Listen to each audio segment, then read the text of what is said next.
right, so during the 2022 campaign for the 2023 election, there were a lot of rumors about President Bola Ahmed Tinubu saying they wear pampers because in the peaceful body, they even call him shaky daddy. So they say Tinubu no dey fit to become the president. At the end of the day, he later became the president. And then they now said, it was all rumor, it was never true. That time na rumor. With the kind of pressure where Donald Trump, they give Tinubu this period. He go need that pampers because there's no way he no go please somebody this period. The pressure is hot. So, according to the news, as you can see, Trump threatens military action in Nigeria over protection of Christians. Tinubu dey hot seat. This is what Trump said. If the Nigerian government continues to allow the buying of Christians, the USA will immediately stop all aid and assistance to Nigeria and may very well go into the now disgraced country and blazing to completely wipe out the Islamic terrorists who are committing these horrible atrocities. I am hereby instructing our Department of War to prepare for possible action. If we attack, it will be fast, vicious and sweet, just like the terrorist thug attack our cherished Christians. Warning, the Nigerian government better move fast. Oh boy, see threats. There's no way Tinubu no go peace somebody. I see a lot of people celebrating, oh, Donald Trump is coming to rescue Nigeria, you know.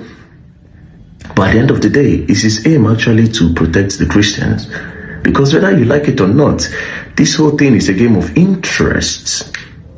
But I like the pressure that they are giving to President Bola Ahmed Tinubu. Before I come to Donald Trump, I love the pressure because he did the same thing when Goodluck Jonathan was in power. Just because they wanted Goodluck out, they were pushing different agenda, different things in order to get Goodluck out of power. As you can see, he said a lot of things.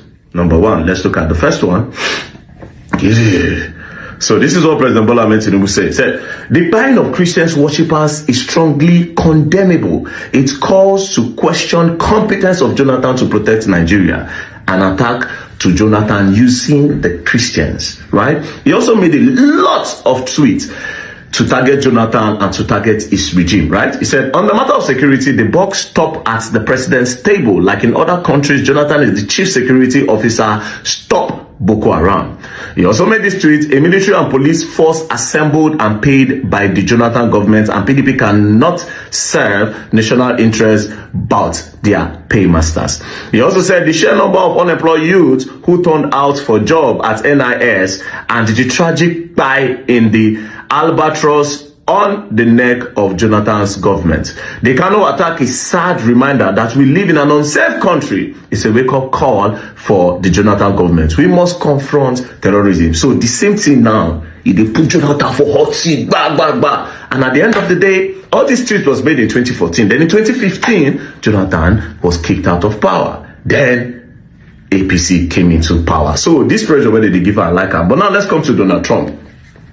What is Donald Trump's interest in Nigeria? And how do you just wake up in the morning and say, oh, I care about the Christians in Nigeria, let's go and help them? There's definitely interest. But now let's quickly look at something. Have you noticed that all the travel where President Bola Ahmed Tinubu they do, they go America? For some reason, it goes to France, goes to UK, goes to this, goes to China, goes to almost everywhere, but it never goes to America. It does not like to go there. As a matter of fact, you cannot even see a picture of Donald Trump and President Bola Ahmed Tinubu. Why? What's going on? What is the beef?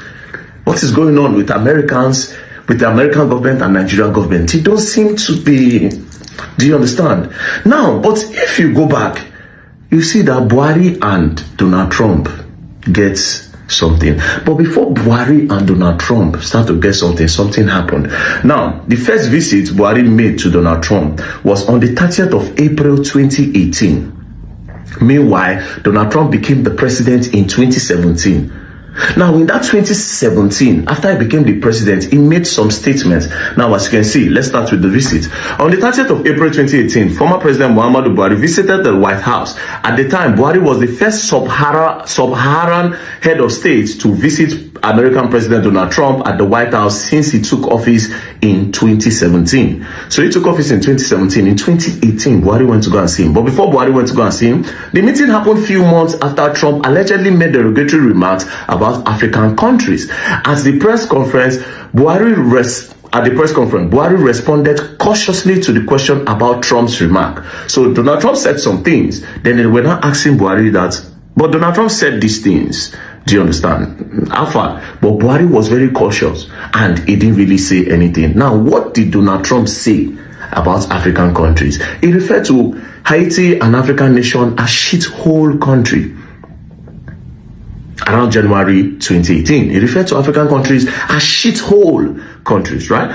Then the African Union, as you can see on BBC, Donald Trump must apologize for the comment, African Union. So they asked him to apologize. Then after all of this, in April, this whole thing happened around December 2017 to like 2018. Then in January, he made the statement. In April, then Buhari went to the US to go and visit him. Now, this is a video of the visit, as you can see. Now, they spoke about a lot of things, right? They spoke about a lot of things. And then when Buhari left, Donald Trump now praised Buhari. This is what he said. Trump praised Buhari leadership in the fight against terrorism, highlighting Nigeria's battles against Boko Haram. He also noted that Nigeria was among the first African countries to join the coalition against ISIS and was leading regional efforts to combat ISIS in West Africa. Now, after they spoke about terrorism a little, but they now spoke about the main interesting part, about the economy. Now, you people need to understand that Nigeria is a country of interest to all the world powers. All the European countries. Nigeria is a country of interest because we have a lot of natural resources with bad leaders. Understand that. And Nigeria is a country of interest, a very big interest. Now, let's talk about what Very Dark Man said. And trust me, he didn't mince word at all. Mince word though. Now, according to him, Tinubu go need pampers, baby pampers, so with the pressure Donald Trump is mounting on him this time around. He said he go need baby pampers. Dumb declaration didn't just come out from nowhere.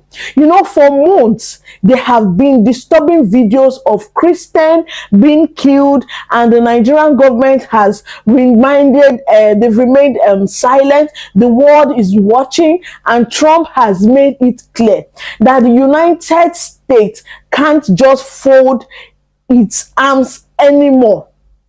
This isn't the first time international leaders have spoken out, but this one feels very different. The louder it's firmer, and almost as if Trump is saying enough is enough. But here's where things get even more interesting.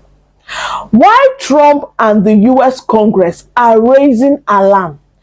People, or should I say some people in our government, are saying there is no genocide in Nigeria. Can you imagine that? Foreign Minister Yusuf Tuga actually said with his mouth there is no record of such atrocities, atrocity. Can you imagine that? Anyway, before we go deeper, please, my people, if you are watching this right now, take a second and hit that subscribe button if you have not done so. Give this video a thumbs up.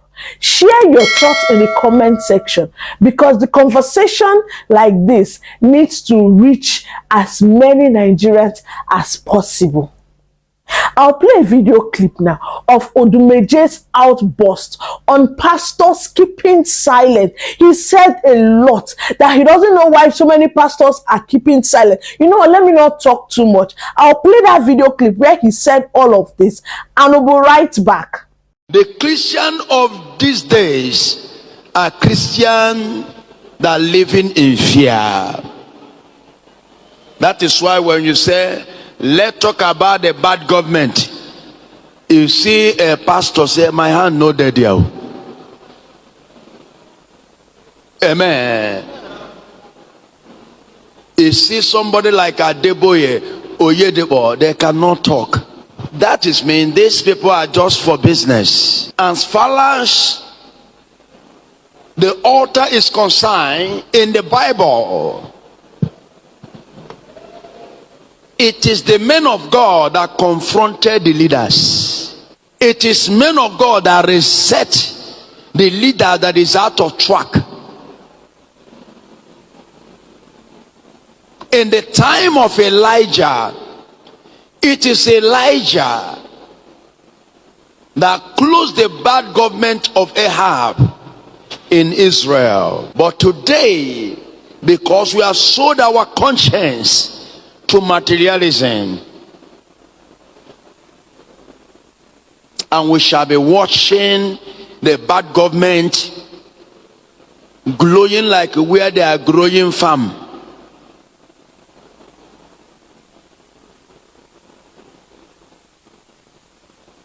It is Christian that we gather, and we gather united. All these people that say we are Christian, what do they call it, can, and the cake was a PFN. All this Christian society meeting gathering. What are you people talking about? The government, bad government, or you people are waiting for contracts that government will give you people? The resources of this country belongs to you and I. When you are questioning for your right, nobody have light to attack you. You have light to tell governor to come and give you account. Yes, once governor finishes his own government, he must give us account the way he manage our resources. We hand it over to him. Not the person says, I'm a senator, I'm a governor. You don't be that. Go to America, they know they do that kind of rubbish. Senator, nobody will even see you. Governor, nobody even see you. And it shall be accountability. You will not be carry silent. How dare you carry silent? But it's only in Africa. Local people. So we'll be talking anyhow after you vote them in. They will be talking to people that vote them in as a god, as people that look at you because you are just under position as a governor, or you're under position as a senator, a minister, a president. People that voted, people you are managing their resources, you can talk to them. You are not we are not who are you? I will talk to. Who are you that are? And I look at people. This is our generation, and this is our new generation. This is a new millennium. We can never let our children to suffer what we go through in this bad government that started since Nigeria started. Since Nigeria started, it's about bad government. Since Nigeria started, the day they give the name of Nigeria is the day bad government started. Now, let's shift gear to something that shocked the internet. Odumeje, the popular Odumeje we all know, has feared as in outbursts. He said it's plain, in short, he said it plainly. Christians of these days are living in fear. He accused his fellow pastors of keeping silent when they should be speaking up. And you know what? He's not wrong at all. He is not wrong. Because many of the so-called men of God who once boasted of spiritual power are now silent when it comes to injustice, when it comes to killing and even oppression. Odumeje said, as far as the Bible is concerned, true prophets always confront bad leaders. Think about it. Think about it. That's for a second. Where are the voices today? Where are they? Odumeje's statement isn't just a rant. It is a minor to a society. It shows how fear and money has crippled even the loudest pulpits. Maybe this is why Trump sudden involvement is hitting differently. Who knows? Because even the local voices go silent. International ones, bam, start to rise. I'll play a video clip now of where Senate discuss about Fulani cows and citizens. Imagine how they value cow more than their citizen. Who does that? Let me know even. I will play that video now and I will write back. Cows are not citizens of Nigeria. So, Mr. President, cows are not citizens of Nigeria. You didn't hear what I said. Senator Nehru, are you arguing with me? No, I said cows are not citizens. The section you are referring to is talking about citizens of Nigeria. Yes. And cows are not citizens of Nigeria. Cows can come in from Niger, they can come in from Chad, anywhere. But cows are not citizens. So, your point of order is noted, but rejected. You want to make contribution on the debate? Go ahead. Yeah, okay. But I'm against the idea of restricting movement of Nigerians from one state to another. No, that would not happen. Right now, citizens of Nigeria. Why Nigerians, we have become so edgy now. Maybe because of the food we eat now. We eat so much of Maggi. We have become so impatient that we don't want to listen to each other. We don't want to, provide solutions that will be workable to our country. Mr. Speaker, I sit here, my colleague is saying the cattle, the herdman, values his cows more than the lives he is killing, which is not true. You can't sit down here and just make conclusions. Yes, the herdman values even the life of the cow more than his own life. That is how God has created him. No cow, not even 10 billion cows, is up or has enough value like a human being. It's not up to one human life. So when you say God has created them in such a manner that they value their cows more than human beings, I find that very insulting and demeaning. All this is happening. Can you imagine that our own very senator was once debating whether to give Fulani cows Fulani cow citizenship? You heard that right. Cows, not citizens. So this tells you how in short, misplaced of priorities have become. People are dying of insecurity. Insecurity is growing, and the system is focusing on bills that sound like, I don't even know what to say. How did we even get here? How? And yet, when citizens speak up, they are targeted or they are tagged as rebellious, instigators, enemies of the state. Even Trump is now questioning what is really going on. Oh, my people, if you are still watching, thank you so much. Thank you very, very, very much. Please, don't forget to subscribe if you have not done so. Like, and drop your comment in the comment section below. Do you think Trump's involvement will truly change anything in Nigeria? Let's hear your thoughts in the comment section. The US lawmaker Moore and Defense Secretary Peter have made it clear Trump is ready.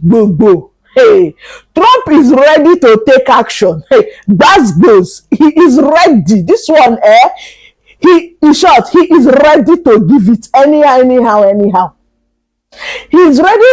He said, don't test. Hey, they are warning Tinubu, don't test Trump's involvement on Christian killing, because this is not just political anymore. It is a global attention.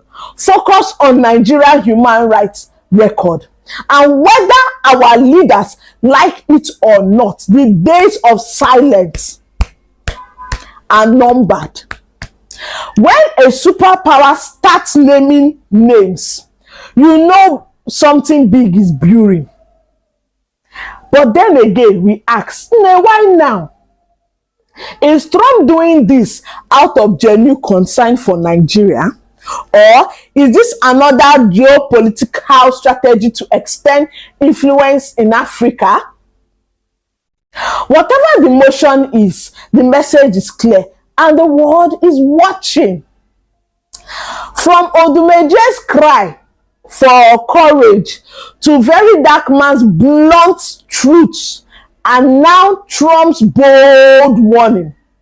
One thing is certain. Nigeria is standing at a turning point. Whether we will rise or crumble depends on how we face these truths. Our leaders must realize that power is not immunity for justice. And our citizens, especially the youth, must refuse to be silent spectators. Oh, Oyibo. If you are watching till now, thank you very much. Don't forget to subscribe. Don't forget to like. My people, what we discuss here could shape Nigeria. So wake up to tomorrow.